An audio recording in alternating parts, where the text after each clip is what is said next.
Okay, that was a little bit of Chasing Cars by Snow Patrol. Teach you how to play that today, but I'm going to add a little bit of a different twist on it. I play this in a band where I'm the only guitar player in the band. There's no keyboards, there's no extra guitar player. There's just myself, bass and drums. And what I have to do is to try and fill out the sound a little bit more where the keyboards and an extra guitar would be helping. So sometimes you have to do that when you're the only guitar player in a band. You've got to figure out little ways of doing your part in addition to adding in the extra parts as well. So here we go. The first thing everybody does when they normally learn this riff is to just learn the alternating pattern on the two middle strings. So it's basically a power chord shape on the D string and the G string. 7th fret on the D, 9th fret on the G. Now to play it, it's probably best to use your first finger and your little finger. And you start like this. It's 2 bars. It goes 1, 2, 3, 4, 1, 2, 3, 4. And then you just bring that first finger down a fret. Do the same thing. 1, 2, 3, 4. 1, 2, 3, 4. Okay, and then that would serve you for the entire song if you just learned it and see you were in that band that had keyboards and an extra guitar player and you just wanted to play that. That would suit you all the way through it, but you're not. Imagine you're not. And you've got to fill everything out. So the first thing we're going to do is have a look at the basic harmony of the song. The basic harmony is an A major chord, an E major chord, with a G sharp note in the bass, okay, which is a bit tricky to play like that. So play like that, and then a D, D add 9, the chord's called, and then back to an A. Okay, now I'm going to add some bottom end to those chords to really highlight what the changes are, because if you play this riff on its own, that first chord is really outlined as an A chord. That second chord really stands out as the E over G sharp. But when you go back to this, it kind of doesn't sound like a D add 9, it just sounds like an A again. So we're going to add that in there. So excuse me. First thing we're going to do, we'll start off with the A. Bring that finger down for the E with a G sharp in the bass. And this is where the challenge starts. You're going to switch your first finger on the 6th fret of the D for your second finger on the 7th fret of the D. Now keeping that little finger where it is. Now that already you might find that a little bit awkward, bit of a challenge, but you know, that's why we're here, to have a challenge. And then you bring that first finger over to the 5th fret of the A string like that. Now that's quite a stretchy shape, okay. If you've never done that before, like I say, you'll find that hard, but that's going to allow you to have that D note in the bass. Now when you do this, what I do when I play this is I play the 5th and the 4th string together at the same time before I start alternating the two middle strings, and that'll sound like this.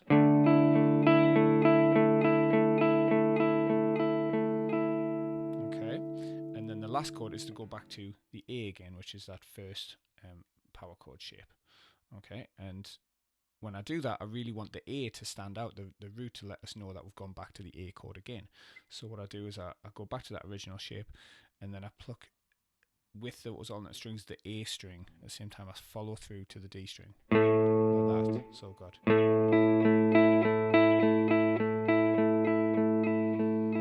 Now if I put that all together, it should sound like this. So start on just a normal A power chord, move a finger down for the E over G sharp, rearrange your fingers a bit to bring the D note in, play the 4th and 5th string together at the same time, then go back to the original shape, but this time play the A root note with it, the A open string. So I'll play that one more time for you without talking all the way through. So.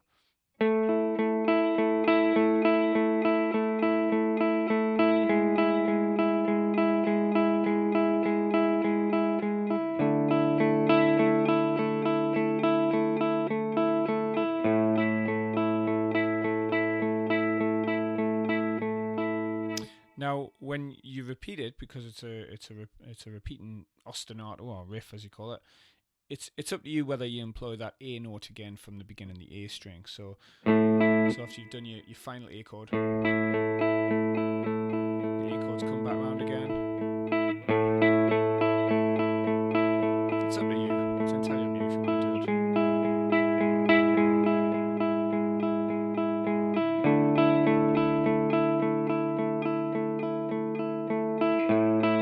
But it's worth bearing in mind that when you go to the E over F sharp, it kind of it's sort of the overall sound of it drops down a little bit if you've got that A chord ringing out. So what you can do if you want is, if you want to have an open E ringing out at the same time, is that when you move that first finger down, just slightly flatten that first finger on the 6th fret so that it touches the A string like that. Okay, now this can sound good. It can be hit or miss, but and then just strum down from the E string to the D string. Then you'll end up with the E in there and the G sharp note. So you go from the A.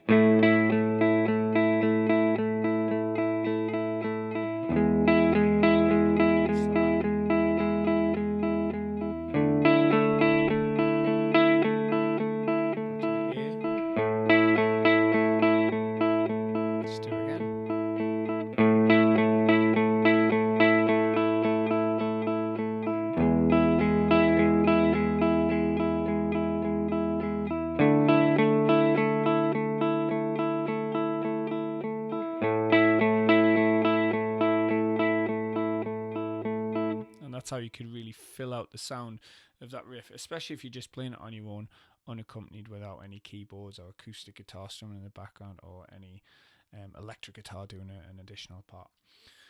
So that's the basic sort of subdued verse section. Now when it gets into the choruses, it lifts up, it becomes a little bit more strummy. So it's the same chords, these same shapes. When I learned how to play this song, I listened very carefully and I could hear an additional harmony on top of those chords, which was on the A, it's playing this A note here, an octave higher. When it goes down to the E over G sharp, we'll play this G sharp note here. And then when it goes to the D add 9, it brings in the F sharp note here. So all the way through those chords, you can also hear this. Okay, so how we're going to add them to the chorus to lift the sound of it is we'll just start off with the A power chord in the middle strings again, but bring that little finger in to make an octave.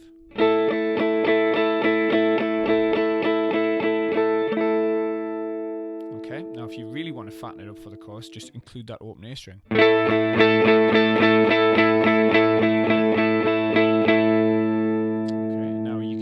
To get to the E over G sharp, just tuck that little finger under the 3rd finger like that on the 2nd string, and then move that 1st finger down to the 6th. Now with this one, you can again do that little trick we did earlier on, where you mute the 5th string and strum from the top.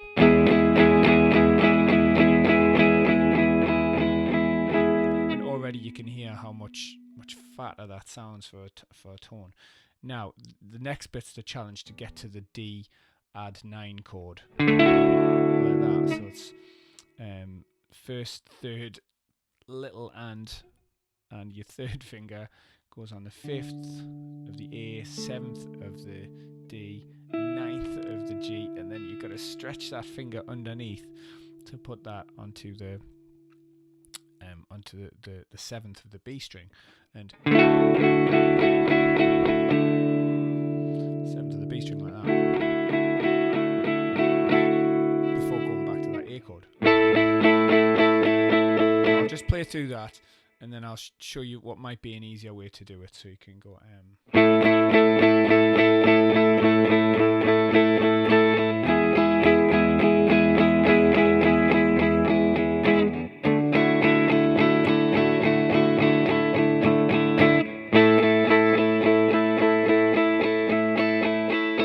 as you can see when I played that, I was a little bit rough with it. Sometimes you need to get a bit warmed up to play that chord shape because it's such a stretch.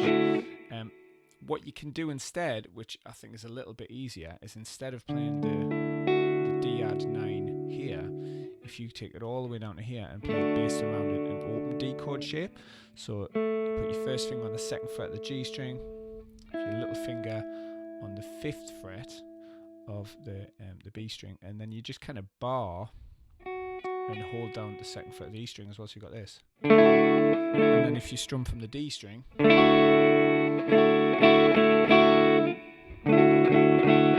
get a chord which is a lot more jangly and a lot more resonant because you've got more open strings in it, and I think a little bit easier to play as well. And also when you're strumming this, if you accidentally hit the A string, it sounds cool as well. It sounds really, like what AC/DC would sound like when they're,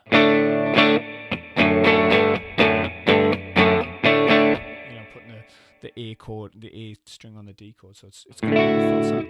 And not to mention, it's actually easier to get that back to that A power chord at the top.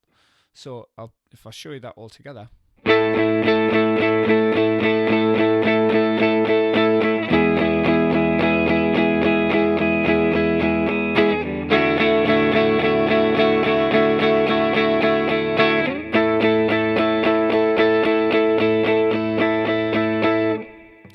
That for the chorus section of the song. Now, it depends on which chorus section you're doing, because the first 2 chorus sections are quite lightly played, so you can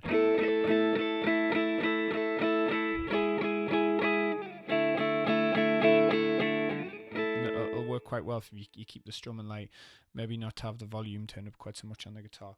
When I play this, I don't use a clean channel on the amp. I use the overdrive sound, and I just turn the volume down on the guitar, and that cleans it up. But because it's ever so slightly overdrive, it gives it a little bit more stain and makes the notes punch out a little bit more. So yeah, and then when I jump into the chorus section of the song, I'll turn the volume up and I'll really go for it with the strumming.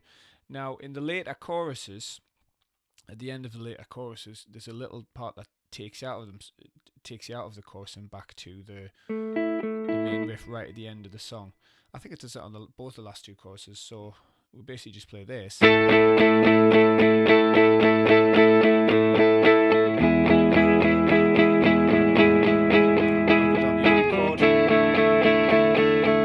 of going back to the A chord,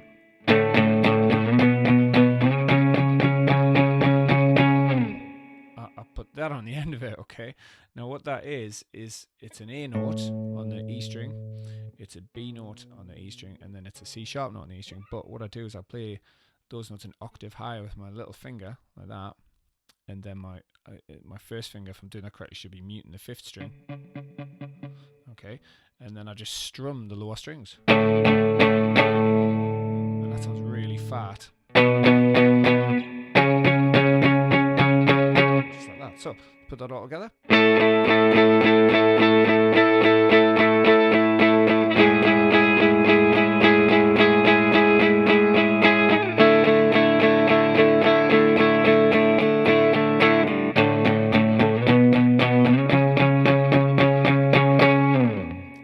Mistake there when I did that. When I got to the E, instead of muting and playing the E string, I played the open A string, but doesn't matter, that still sounded good. And that takes you back into this.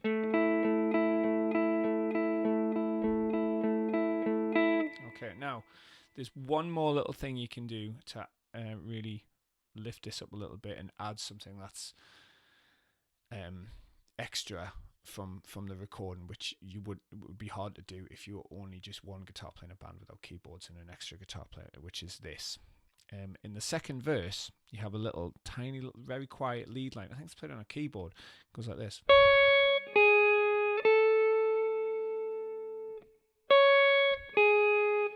Now that happens all the while this is going on. Now I'm going to try and put this in. I might mess this up, but what can you do? That's how we do it. Okay, now if I go down to the next chord. this one. What's it? Sorry. So how you play that anyway is you do, while you're on that A power chord, you're going to bring that little finger in on the 9th fret of the E, move it up a string till it's on the 9th fret of the B, and then nudge it out a fret till it's on the 10th fret of the B. So you're going, and at the same time as playing that, you've got to keep this going. So you're going.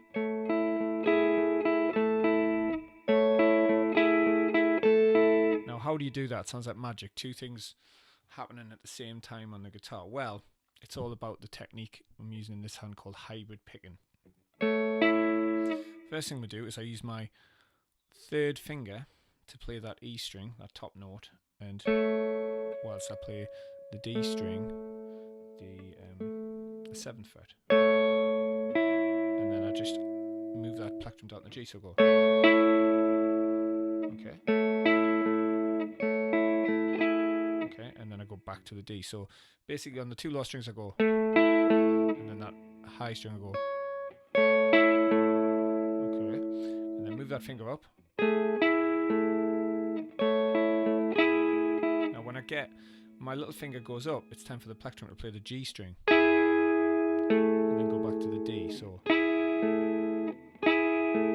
look, that's 2 different parts. The first note has, and then the second note has. Put that together, you've got this.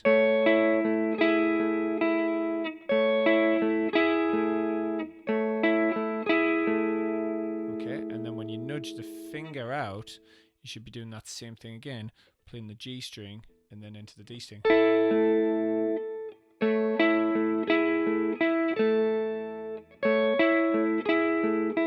Sorry, I made a mistake there. It's not, you move the onto the 10th fret when you play the D string on the low string. So okay,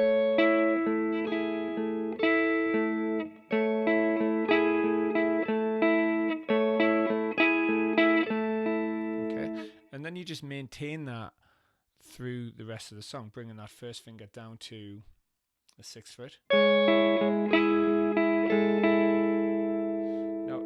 Now when you go to the D chord, it's probably easier to play it like that rather than go down there, because you've got to shift position between 2 strings here. So go. So I'll just play it first.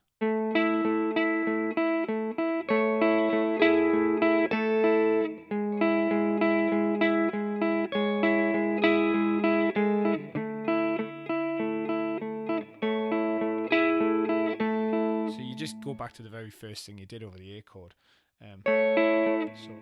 So I'll play that all together one more time, and I'll actually try and include the lower bass notes as well. So it should go something like this. Let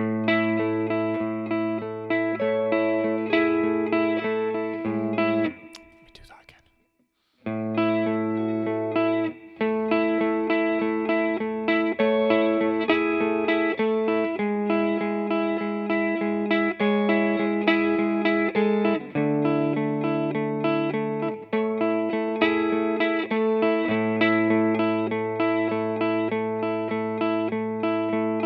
Don't have to do it on that last A note. So I think that's all of the parts that you need to it. So you've got the basic verse part. With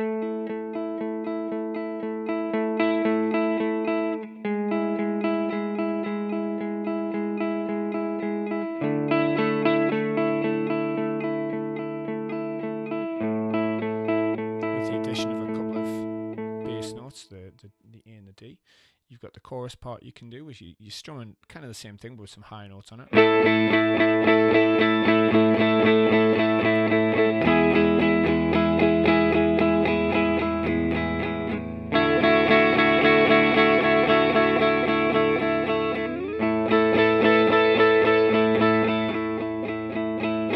And remember, you can come out of that as well by doing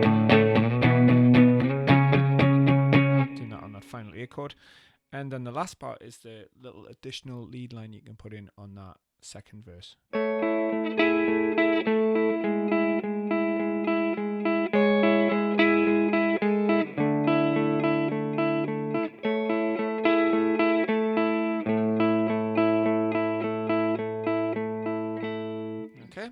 So hopefully you've enjoyed learning those parts of that song, and you can look at that song by Snow Patrol in an entirely different light.